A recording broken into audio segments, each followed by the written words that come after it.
Hey everyone, welcome back to another episode of True Crime with Lux.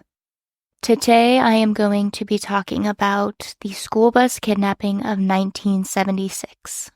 July 15th of 1976 in Chowchilla, California, a truly tragic and unthinkable act was committed. At Dairyland Elementary School, 26 students whose ages ranged from 5 to 14 were on the school bus heading home after summer school. Their driver was Edward Ray, but the kids all called him Ed.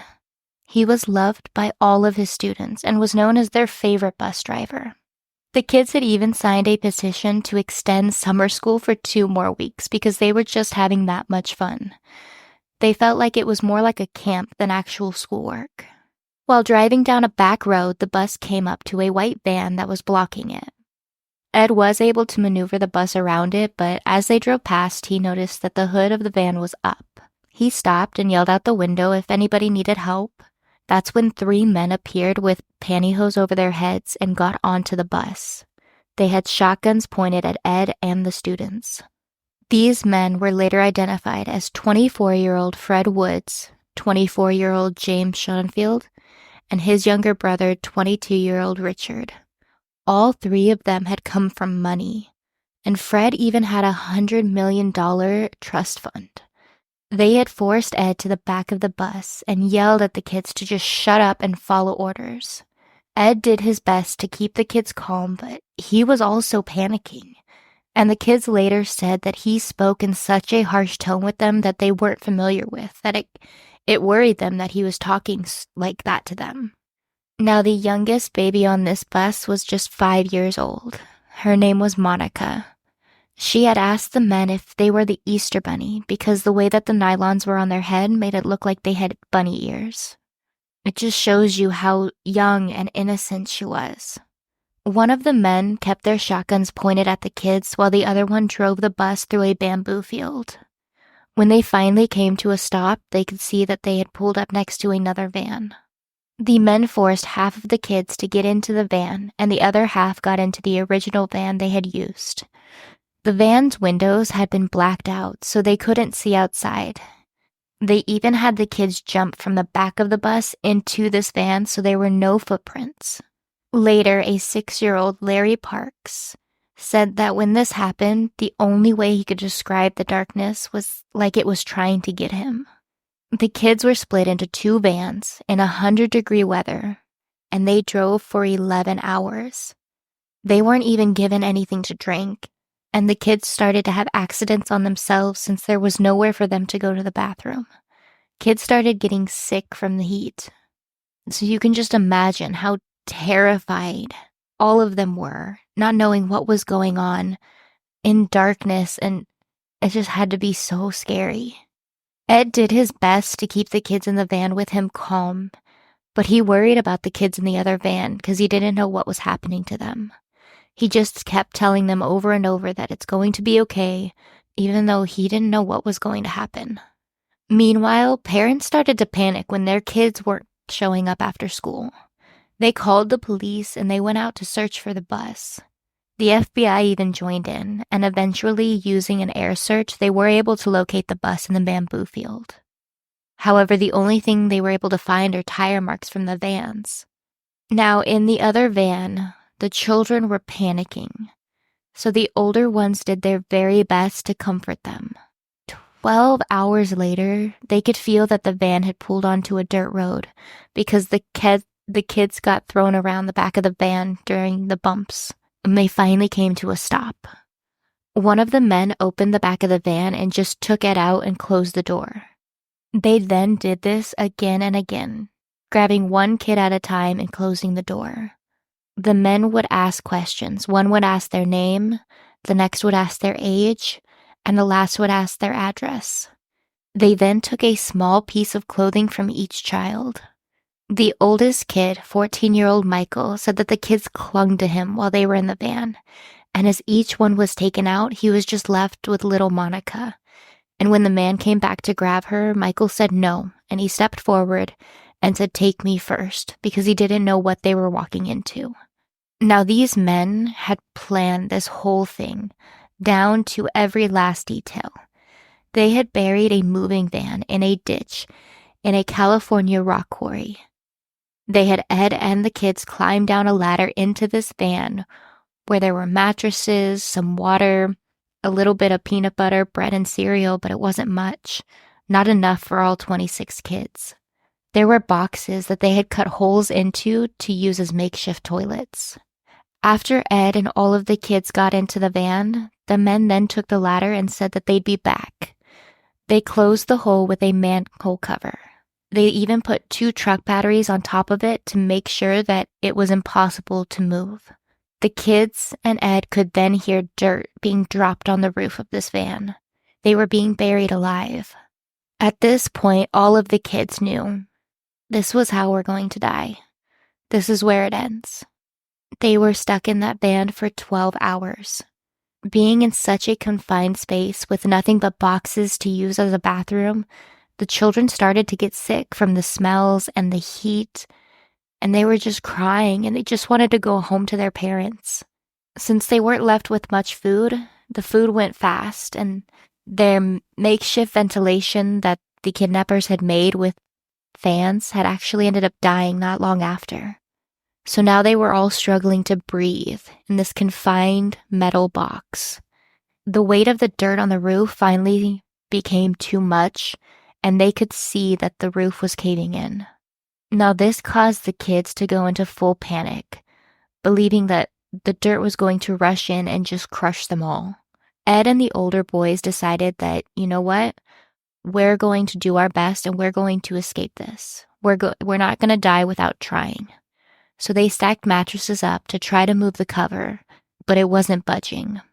They did this for hours, and they finally got it to start moving. Once the manhole cover was out of the way, they could see that a wooden box had been placed over it in order to keep the dirt off the lid. Now, Michael, being the oldest, was able to climb up there to see what he could see around and maybe find a way out, but all he could see was dirt.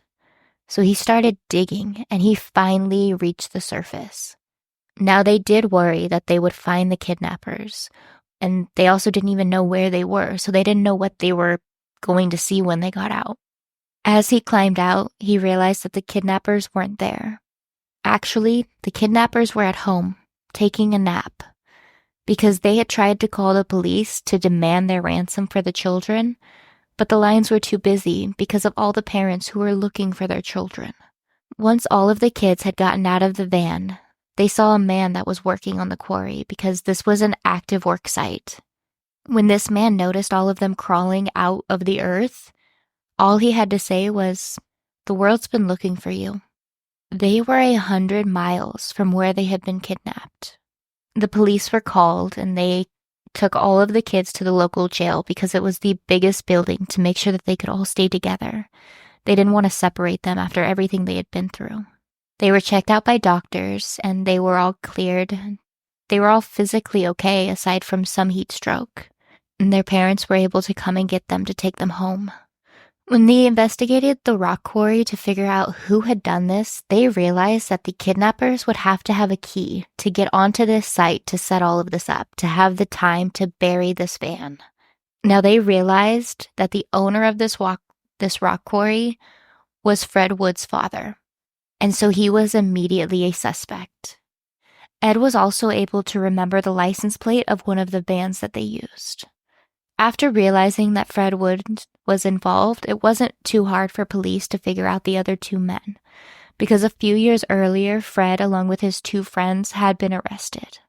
They were able to get a search warrant for his home, and they found the guns that were used in the kidnapping, along with detailed plans and a ransom note. But still, none of this made sense as to why these 3 would kidnap Ed and 26 students. These were all rich kids with trust funds. Why would they need the money? After hearing that the kids had been found and that they were suspects, Richard ended up turning himself in. And he said he was just following his brother's lead. He didn't want to do any of this, and he was truly horrified with what those kids went through. He was the only one who felt real remorse for what they had done. James and Fred tried to flee California when they heard. Now, Fred made it to Vancouver, but he was caught by the Canadian Mounted Police, and James was soon caught as well. They ended up doing a voice lineup since the kids didn't get a look at them, but they did hear their voices, and the kids were able to identify all of them. During trial, all three of them pled guilty to 27 counts of kidnapping for ransom and robbery. They were also charged with 8 counts of bodily harm, but none of them would plead guilty to that. On February 17th of 1978, all three were given a life sentence without the possibility of parole. However, their lawyers appealed their charges for bodily harm, since technically they didn't physically harm the children. Their sentences were changed to life with the possibility of parole, meaning that Richard got paroled in June of 2012, and James was paroled in 2015. Now, Fred, being the ringleader and a true psychopath in the words of the investigators, has showed no remorse, isn't following the rules in prison, so he is still behind bars. Now, during James's parole hearing, he gave the reason for why they did this. He said he and Fred had blown all of their money and that their trust funds wouldn't be accessible for a few more years, so that they needed multiple hostages to get the most amount of money. And they thought that kids would be the easiest because they could control them and that people would pay more to get their kids back. After all of this was said and done, Ed received a heroism award from the governor. They have parades for Ed and the kids and their bravery and being able to get out of this on their own. However, regardless of the physical bodily harm charges, these children were harmed. Their mental state, their sense of safety, their young lives were changed forever. Most of them suffered with PTSD, nightmares, night terrors. These are mental struggles that they will deal with for the rest of their lives.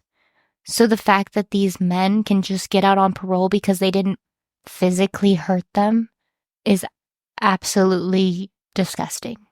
Each child struggled differently with the aftermath, but my heart goes out that they had to go through any of this because 3 privileged assholes wanted more money. So they tormented little children, and they could care less. Thank you for listening to today's story. I hope that everybody has a great day, and I hope that everybody is staying safe and you hug your children close. I will be talking to you all next week.